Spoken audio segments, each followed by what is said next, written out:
Alright, it's that time again.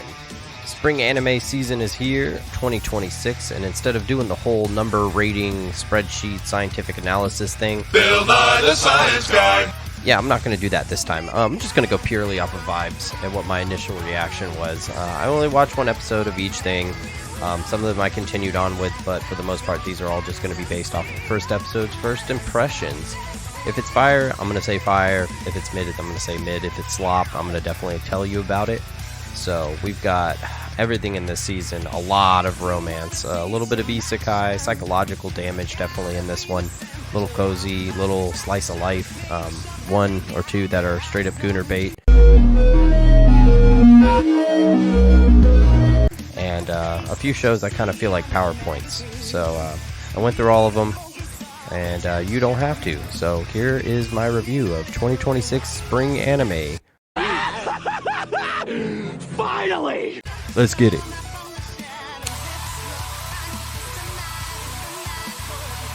As per usual, here are the animes I'm not going to review because they're a continuation or a sequel or whatever else they might be.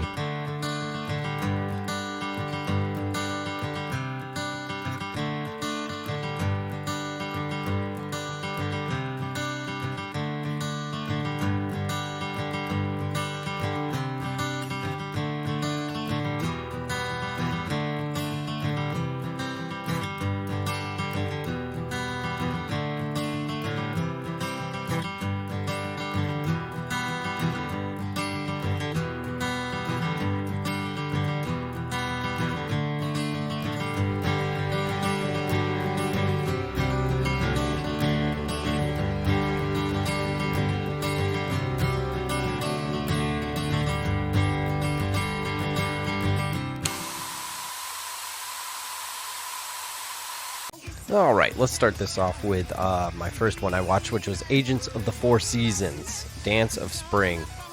It was kind of mid, dude. Cozy anime with drama mixed in. The avatar of spring goddess disappears after a 10-year hiatus due to past traumas, which stops the natural transition between winter and summer. Story kicks off with the return of spring. It looks like it's heading towards like this dramatic, I don't know, feel-good story. It's kind of cozy. You might want to watch it, but it's not really for me. I don't know. It was just kind of mid. Every single thing in it is mid. Next up, we had Go For It, Nakamura.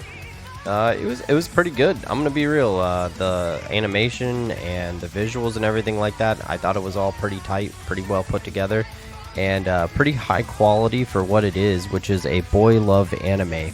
Has a good humor in it. It kind of leads you into thinking it's not one until the very end of the episode, and then you realize you're watching a boy love anime. But pretty high quality compared to the other boy love ones I've seen. So if you're into that, this one will probably be right up your alley.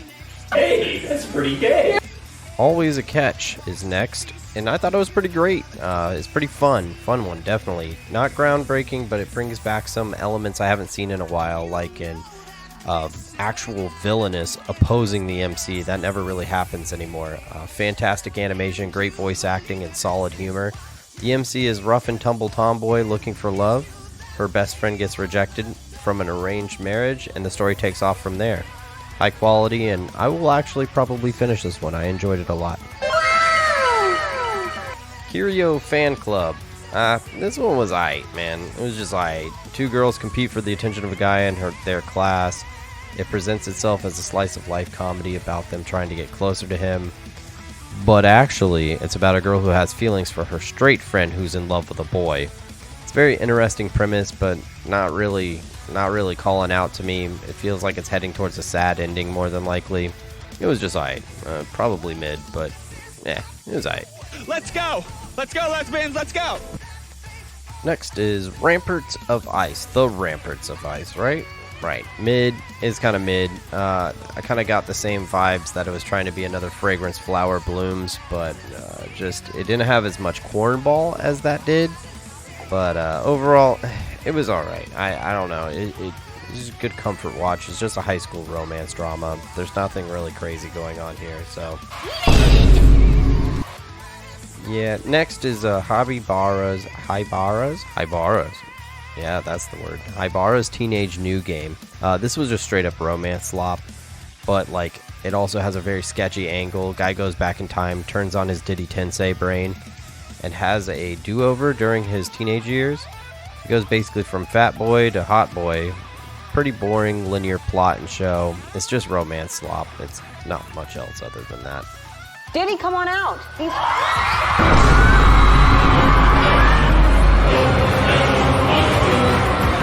Next we got Killed Again, Mr. Detective. This was mid. Just honestly was kind of boring. Typical detective with his little waifu solving mysteries. The twist is if he dies, he comes back, but even that wasn't enough to make it fully engaging. It's not bad visually, animation is solid, but I just struggle to care. I don't know, I just didn't really get into it. If mystery is like your niche, then you might like it. For me, it was pretty mid. Next we have Monster Eater. I'm confused because this is basically just a picture collage and light novel. The plot actually seemed really dope. MC gets betrayed, eats monsters, gains powers, evolves. Classic trope, but I like it. The art is pretty phenomenal, so I don't understand why this wasn't fully animated. Hopefully someone picks it up and turns it into an actual anime instead of a PowerPoint. I don't know, just confused. Next up we have Petals of Reincarnation. Hey yo, this is pretty dope. Gonna be for real with you. Starts with a quick intro to the setting. The art style might take a second to adjust to, but it fits. MC wants to surpass his older brother, so he becomes a returner, tapping into his past lives for power. It escalates fast, and I mean really fast, into what could be an MC being a villain storyline, which is pretty sick. Fight scenes are clean, everything flows well. It's just super dope, dude. Definitely watching this one.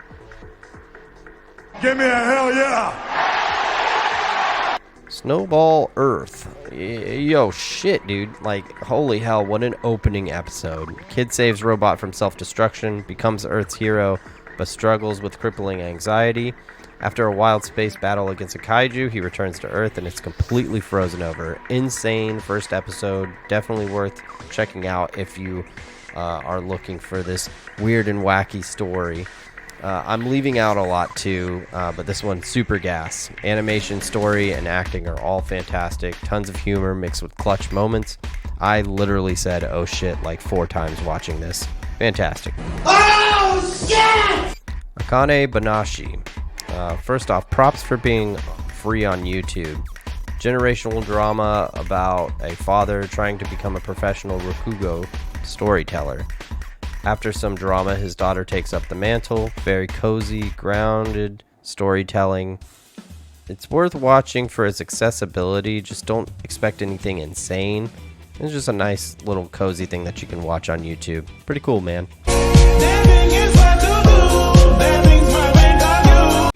Next we got Demons of the Shadow Realm. Insane. First off, I just want to call them out and say Yuno and Asta. Yuru and Asa. I see what you're doing here, alright? I see it. Starts off cozy and slowly builds into high fantasy, then suddenly turns into something gate-oriented out of nowhere. The tonal shift was insane. Insane plot and development and an amazing first episode. Just watch it. I don't even want to spoil anything. Just watch that first episode, dude. You'll be hooked, for sure. Give me a hell yeah! Next we got Mao. It was aight. It's okay. Nothing bad, but nothing amazing either. Girl discovers she's from a demon-slaying bloodline. Male lead is basically Inuyasha without the ears and tails. It just didn't hook me in that first episode. It might grab you, but it also feels very skippable. It was just aight. I mean, it's alright, like... Next up, we have a little bit of isekai slop here. I was worried because I didn't see any of it on it at first on this list. But then I ran into it somewhere in the middle of it. The strongest job is apparently not a hero or a sage, but an appraiser. Provisional. It is very much has the classic isekai setup. MC gets transported to another world and has an appraisal skill. Immediate fan service right out the gates. He's 16 but looks 12, sure. Lots of humor, very trope heavy. Typical isekai slop. I can't really emphasize it enough, but it's if you're into it, you're into it. Like, it's not gonna top anyone's list for sure. That's pretty good. All right, we got Kusunoki's Garden of Gods. It's kind of a slow burn anime. Not bad, just very slow. Cozy supernatural vibe. MC can see spirits and his handwriting can dispel evil ones. Meets another guy who fights them. MC is a cinnamon roll who does not even realize how many evil spirits are around him. Feels like dub is probably required to watch this, for me at least, because it's so low energy. 100% a slow burn though. Sometimes it's too slow, for sure. Next, we would have had Magical Sisters Lulu To Lily, but it's not available anywhere on the normal American sites. It's basically just an idol girl anime, cats. I don't know. If you're interested, go to your dark websites.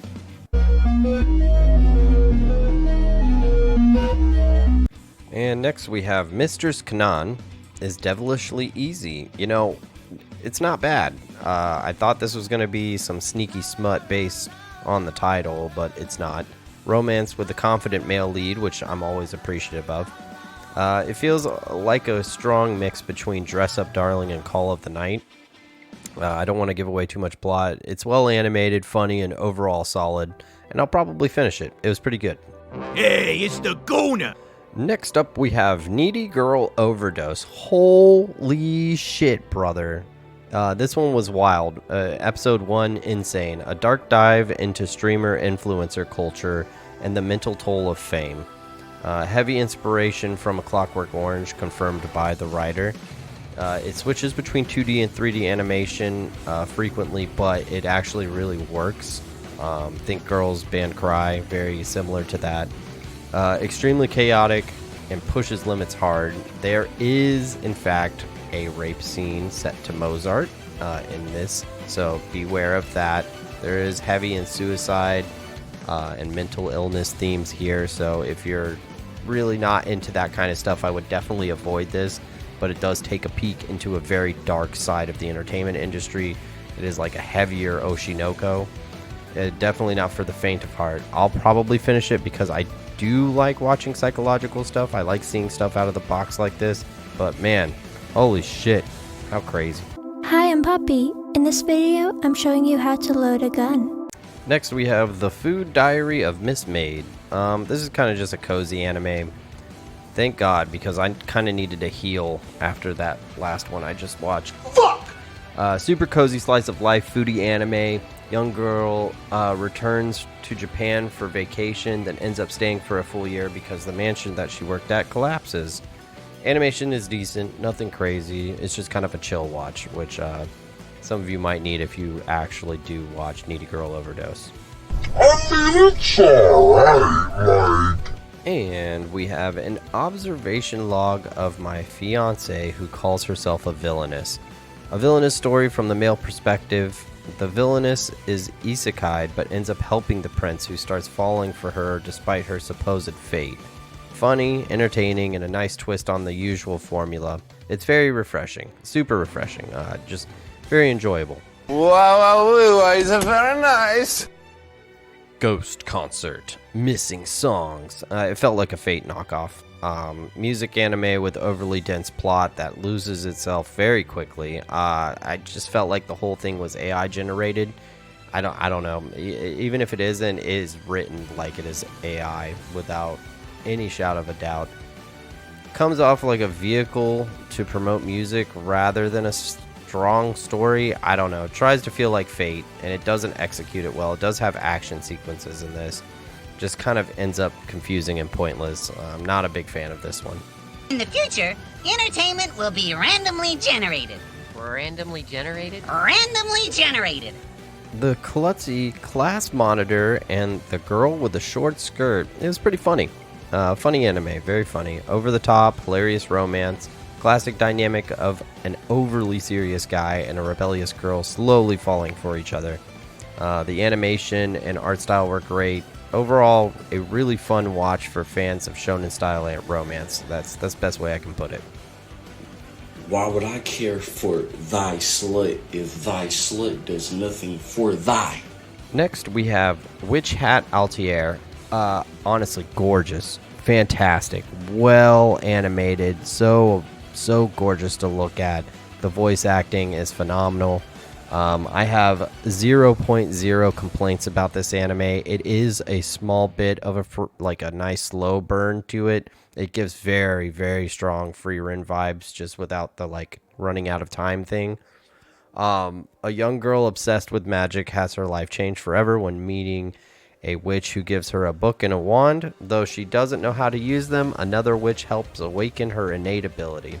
That is basic plot. Everything in this is very much worth the watch. It's just so gorgeous. I have no complaints. Definitely give this one a watch. Probably one of the best of the year as well. It was perfect. Perfect. Everything, down to the last minute details. The next one is going to be Beyond Twilight. There were no streamlined sources for this, and the episodes supposedly are only 4 minutes long. From what I saw, it felt very PowerPoint-like, so I just really don't have much to say other than that. Even a replica can fall in love. It was just boring, man. This one was so boring. Animation is meh. Music is meh. Just a big snooze fest.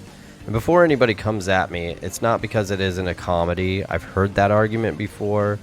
The premise is a girl who creates a replica of herself to take her place when she wants to skip school, but the replica develops its own personality and ideals. It should be interesting, but it just feels lifeless. The tone doesn't match the music, and the characters are draining. Maybe improves later, but right now it's just a big yawn. You might be more forgiving than me, so, give it a shot if you're into romance animes. I don't know. Not for me. Yeah, I'm gonna get the fuck up out of here. Shit, I'm out. I made friends with the second prettiest girl in my class. Just generic. It's very generic.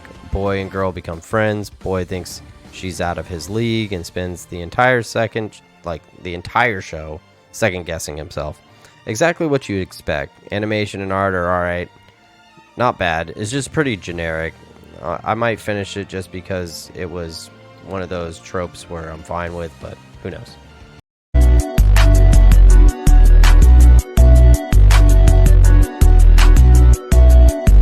Liar Game. Definitely a genre-specific anime. A kind-hearted girl is thrown into a game where you have to steal money from others, but she's way too honest for it. She eventually gets a partner who helps her navigate everything. First episode gives you the perfect idea of whether or not you're going to like it. The art and animation are average, but it's very story-driven, so it's easy to bypass that.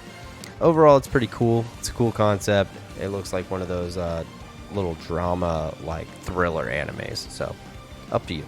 Gotta make a move to a town that's right for me. Marriage toxin. Marriage. Marriage is what brings us together. Marriage toxin. Yeah, right. This one is pretty badass, man. I don't know. This is kind of like a shonen hitch, and it's definitely not your typical romance. It's basically a shonen matchmaking story. An assassin needs to find a wife in order to take over as head of his family. It's got great action sequences, solid humor, and a cool MC with some quirks. Has an unexpected ally dynamic, which makes it really engaging. Best way to describe it, it is quite literally the shonen version of the movie Hitch.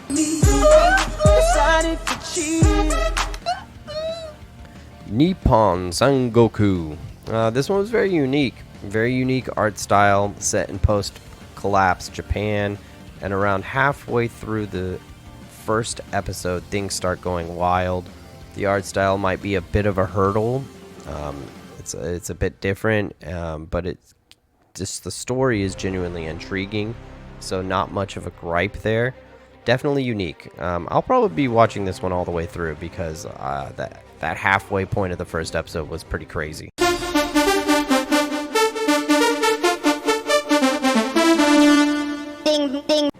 Aaron, the Southpaw. I thought this was going to be a boxing anime. I was wrong. It's just basically a graffiti mog fest. It's just everybody mogging on each other with graffiti.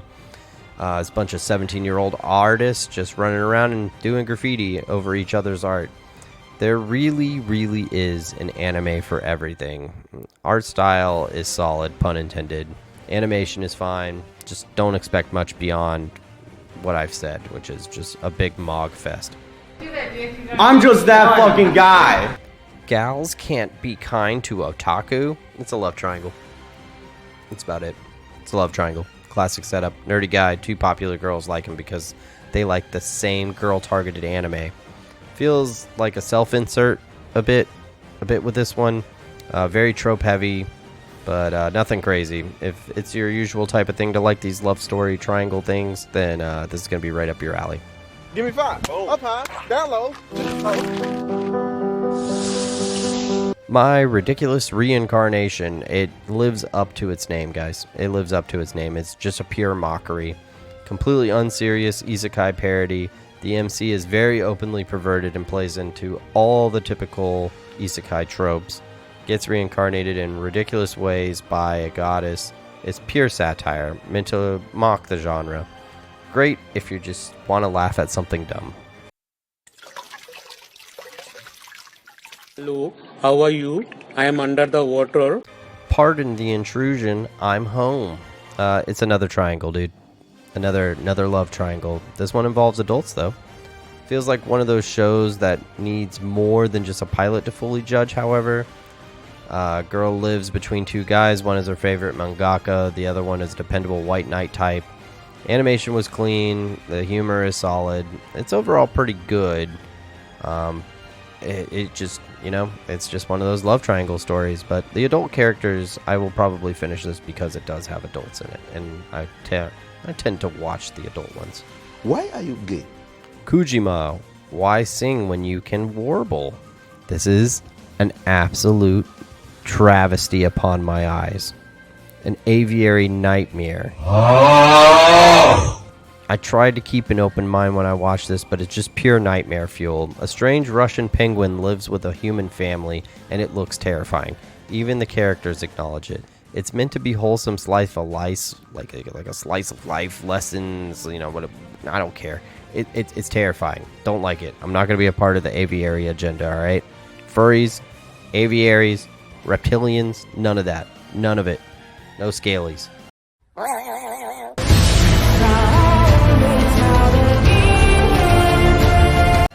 The Warrior Princess and the Barbaric King. I don't really have much to say here. Story is pretty interesting. A warrior knight woman is captured by a barbarian king who asks her to marry him. Everybody's very polite to her when she's captured. It confuses her just as much as it confused me. Because the art and animation are solid, nothing to complain about. But then that last scene happens and dude has morning wood and she just is staring at it, and that's how that episode ended. There is a wiener at the end of this episode, so, watch with caution. It's blurred out, though. It's blurred out. It's not an actual wiener. You are gay. Drops of God. Wineame. This is a wineame. Guy's dad dies, and he has to compete with a rival over the inheritance by comparing wine knowledge. Truly, truly, as I've said before, there is an anime for everything. So if you're into wine, this might hit. Otherwise, I pass. I pass on this one. Give me 5. Oh, up high. Okay, down low. Nice try. What's on your shirt? Twang. Scenes of Awajima. It's just kind of boring, man. All girls, performer school, dealing with pressure and self-discovery. Art and animation are mid. Just didn't do enough to hook interest. I had just no desire to even remotely see an episode 2, so it was just kind of straight up boring. I'm going to be real with you. Town to keep me moving, keep me grooving with some energy. Botan Kamina blossoms when drunk. Basically, that translates to lesbian when drunk. Simple premise. Girl gets drunk and starts hitting on her female dorm supervisor. That's about it. I don't really have much else to say there. If you're into that, you're into that. If not, okay. Here we go, lesbians. Here we go, lesbians. Come on. Let's go. Let's go, lesbians. The long-awaited Fist of the North Star remake. If you're into JoJo's Bizarre Adventure or really love Berserk, it's going to be right up your alley. The animation looks pretty much identical to both of those things. Very clean, very modernly polished. They didn't miss any beats with anything. The only gripe I have is that I feel like the voice acting was better in the original Fist of the North Star. That whole Omiwa, Nani? Like that whole part, it didn't hit as hard as it did the first time. But I'll probably finish this one. It was pretty good, and the action sequences were pretty solid.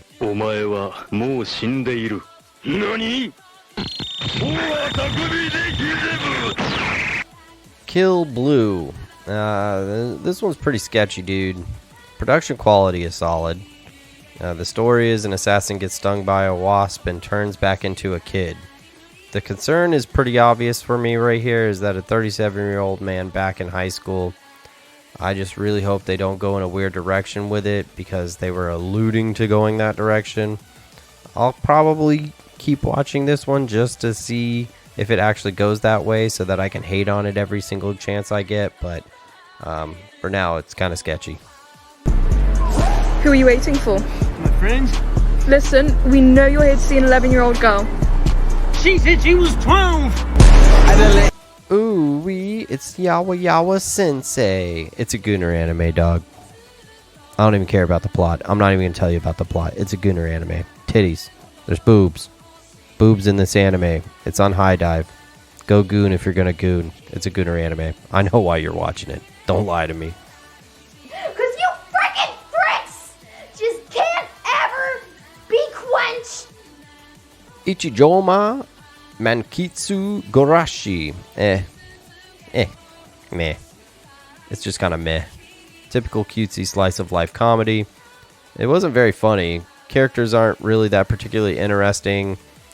It might just not be my vibe, but it just also flirts with a borderline lollybait energy. I don't know. Just overall kind of meh. Give me 5. All right, fine. You're not tricking me again. Look, I got you something. What you got? Kill him. Classroom of a black cat and a witch. Yo, what is this slop, dude? What the fuck is this?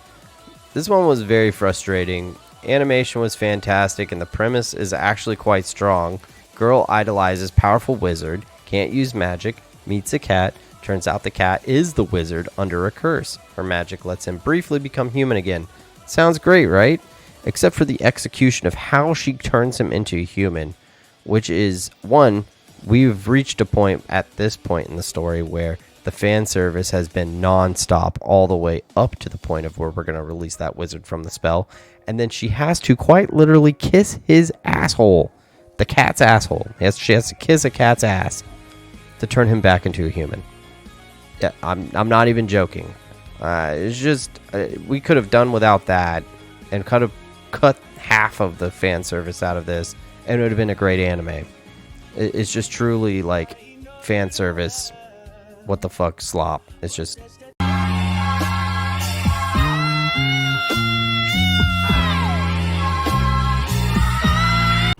I want to end this love game. It was pretty solid, man. Just a great romance overall. Has humor, interesting love game, dynamic, limited fan service, and a solid art style. It's not very groundbreaking, but it's not lacking in anything. Just a genuinely solid show overall. I really like the characters. Everything else, just kind of follows that traditional trope, romance. Very good. Finally! Alright, and that's everything I've checked out for spring 2026. There were definitely some heaters this season, a couple of oh shits. But there's a few sleepers in here, but for the most part I felt like it was a pretty casual season. A lot of second parts came out, so I feel like it was a big clash of that. I'll be coming up with a few of these, so if anything goes from mid to amazing or completely falls off a cliff, we might talk about it. Appreciate you for watching, and remember, keep on